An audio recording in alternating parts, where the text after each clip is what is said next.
Let me make this clear. I'm not an operator. I don't drink Hoppy's number 9 protein shakes. I'm just a normal guy with a healthy love for firearms. Withstanding guns, I have a number of other vices which cause me to flirt with poverty on an annual basis. It's really corny, but when you carry a firearm, your mindset is everything. It's odd how I stopped doing certain things because I now carry. And honestly, I think a lot of it has to do with the fact that I don't ever actually want to have to shoot someone.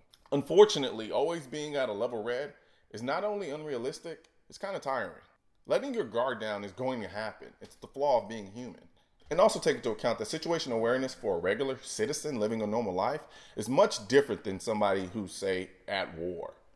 In daily life, I approach situational awareness from a very common sense perspective.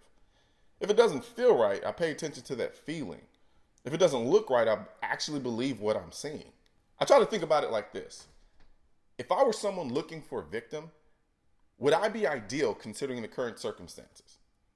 And if the answer is yes, then the ideal thing to do is to remove yourself from that, or at the very minimum, be on a red alert for that moment. You will drop your awareness level because we're human, and unfortunately, you can do everything right and still fall victim. As I've said before, my gun isn't a death ray. It's a tool that may or may not give me a fighting chance if something were to ever happen, just like my legs, my brain, and my eyes. As a civilian in an urban setting, if something goes down, you'll most likely be reacting. So usually we're going to be behind the curve. So we can't really afford to make things worse for ourselves by not paying attention to our surroundings. So try to stay ahead of the curve if possible. Because remember, your gun is your last resort and your mind is your alarm system. So use it and pay attention to it. Because that'll be the very thing that gets you out of the situation before it even starts.